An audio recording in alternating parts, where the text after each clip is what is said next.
Bonjour à tous. Aujourd'hui, révélation du jugement. Écoutons la fin du discours. Crains Dieu et observe ses commandements. C'est là ce que doit faire tout homme. Ecclésiaste 12 au verset 13.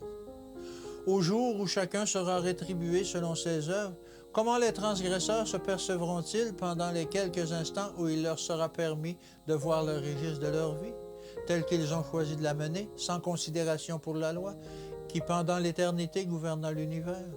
Ils constateront alors que Dieu désirait ce que Dieu désirait qu'ils fassent. Ils se rendront compte qu'ils auraient dû utiliser leurs privilèges achetés par le sang en faveur de la vérité et de la droiture. Ils verront qu'au lieu de placer leur talent et leur influence du côté de la rébellion, renforçant ainsi les rangs de l'ennemi, ils auraient dû consacrer leur faculté à devenir bons et à faire le bien. Au jour du jugement, les hommes verront ce qu'ils auraient pu devenir par la puissance du Christ. Ils constateront la façon dont ils ont volé Dieu. Ils se rendront compte qu'ils ont renié leur Créateur. Ils verront le bien qu'ils auraient pu accomplir, mais ne firent pas. Ils refusèrent catégoriquement d'être rendus meilleurs. Les efforts tentés en leur faveur furent vains. Ils connaissaient les demandes de Dieu, mais ils refusèrent de se soumettre aux conditions présentées dans sa parole. Par leur propre choix, ils s'unirent aux démons. Ils utilisèrent au service du moi la puissance qui leur avait été donnée par le service de Dieu.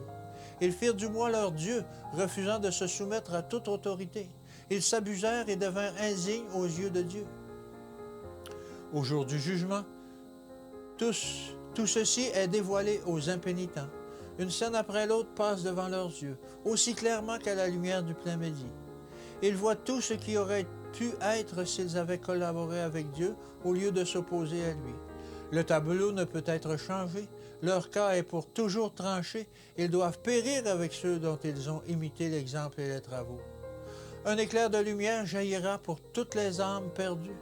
Elles verront clairement le mystère de la piété que, pendant leur vie, elles ont dédaigné et haï.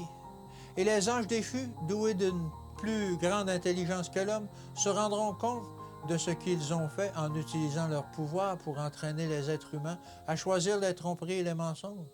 Tous ceux qui se sont unis au séducteur, tous ceux qui ont appris de lui et pratiqué ses fraudes, doivent périr avec lui.